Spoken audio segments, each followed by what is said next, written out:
So you consider yourself to be a bit of an open water swimmer. Well, that's fantastic because I'm fairly partial to swimming in the open water myself. Now, it hasn't always been the case. I remember being around about 14 or 15 years of age, being thrown into the river by my mum on a whitewater rafting adventure and told to swim down the river.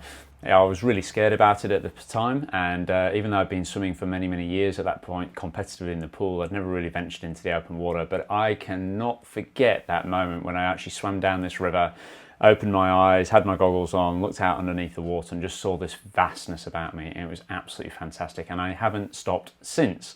So what I'd like to do now is I'd like to take you through some tips and techniques to help you with your open water swimming and get started. I've been swimming, like I say, open water for many years. I did my first marathon swimming event in 2009 at the Rottnest Channel Swim. That's a 20-kilometre swim. Here we are, about K to go. We're under. It's going great. Finishing strongly.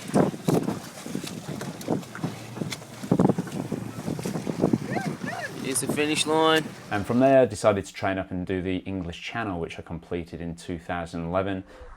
Yeah, it was the hardest, roughest, dirtiest, sloppiest, swelliest swim I've ever done in my life.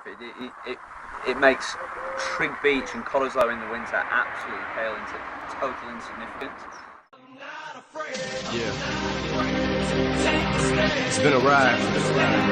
I guess I had to go to that place to get to this one. Now some of you might still be in that place. If you're trying to get out, just follow me. I'll get you there. You can try and read my lyrics off of this paper before I lay 'em, but you won't take the sting out these words before. For that, your feelings, instead of getting crowned, you're getting capped. And to the fans, I'll never let you down again, I'm back. I promise to never go back on that promise. In fact, let's be honest, at last we laughed. CD was there, perhaps I ran them accents into the ground. Relax, I ain't going back to that now. All I'm trying to say is get back, click, clack, clap, 'cause I ain't playing around. Following on from that, I was very lucky to actually win the Round the Manhattan Island Marathon Swim, the world's most prestigious marathon swimming event in 2013.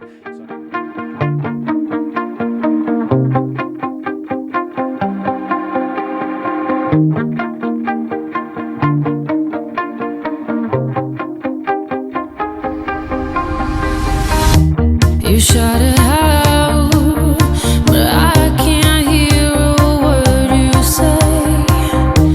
I'm talking loud, not saying much.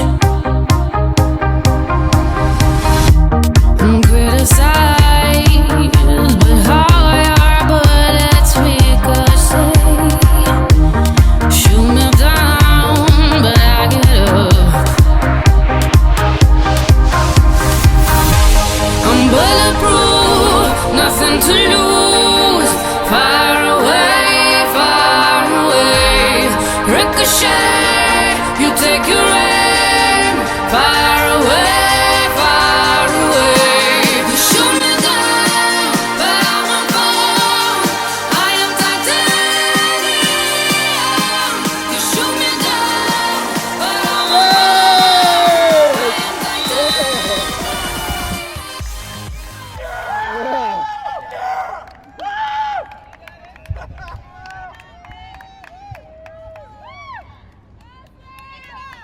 Awesome, mate. So I've got a fair bit of experience swimming in the open water, but even to this day, I still get a little bit nervous every now and again. So the first point I'm going to really bring up here is to try to keep a cool head.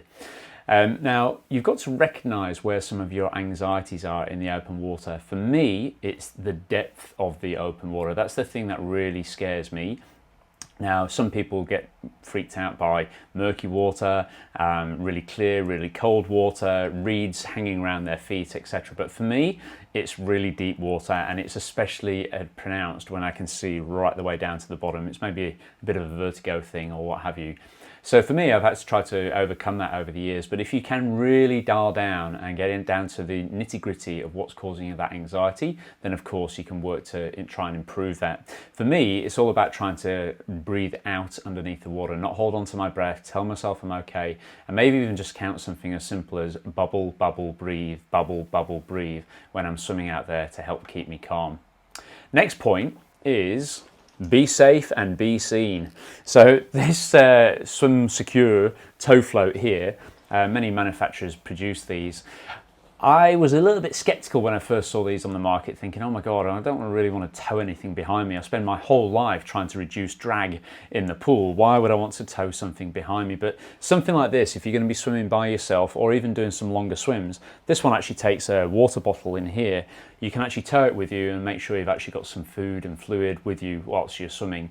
This obviously allows you to be seen against other boats, and in case you have any issues, etc., you could potentially hold on to it. They're not rated for full rescue services sort of thing, but having something like that with you is really good. And trust me, I've done a lot of experimenting and testing just over the last few years, and the amount of drag that these things create is really quite minimal. So don't be a drag snob like me. My third point is really about cold water adaptation. Now, this is something which, maybe it's because I'm from the UK, that's what everyone tells me down here in Australia, but it's something which I've actually taken to really quite well, and I actually relish the thought of getting into really cold water. Now, I've never done an ice mile or anything like that, so I can't profess to having done anything that crazy, but I've certainly done plenty of long swims in 10 to 12 degrees of water, which is pretty cold in my training up for the English Channel, and also the Manhattan Island Marathon swim, that was 14 degrees Celsius. So what can you do about it? Well, to me, I've always thought about it as being a bit of a state of mind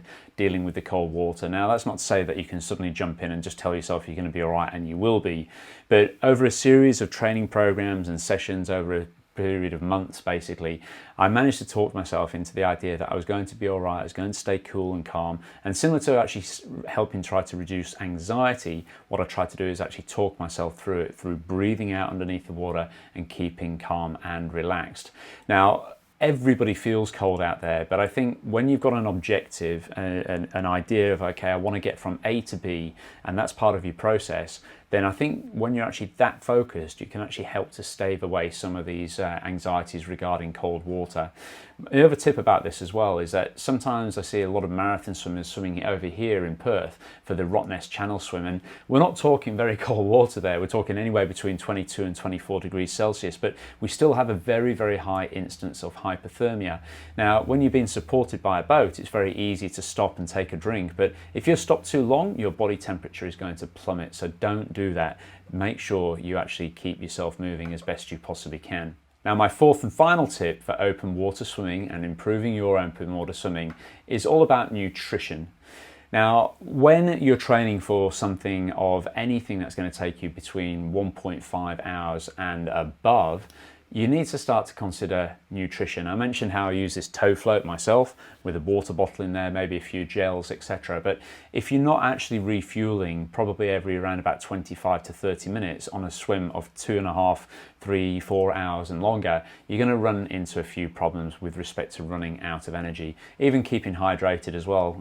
It's one of those things, swimmers, we often don't think we get dehydrated because we don't feel like we're actually sweating when we're swimming. But of course we are. We are actually perspiring, we are actually losing fluids, and we need to actually replace those. So make sure that you set yourself a structured routine. For me, what I like to do is I like to set a 2-kilometer lap. It takes me just under 30 minutes to do that lap. I'll leave a bottle there, I'll swim out and around, come back, have a drink or have a gel, and then go out and again. And one of the things that I've actually really learned over the years for open water swimming is to make sure that I don't overeat or overhydrate. Overeating sounds like a funny thing. How can you possibly do that when you're swimming in the open water? But I had a very nasty experience my very first Ironman where I took on too many carbohydrates and they just got stuck in my stomach. Add to that things like wave and swell and chop, and then nausea starts to come. It can become really quite problematic. So there we go. Now, if you're interested, make sure you check out our open water swimming and marathon swim programs, and even consider joining us with our virtual squad program. I know you'll love it. Thanks for watching.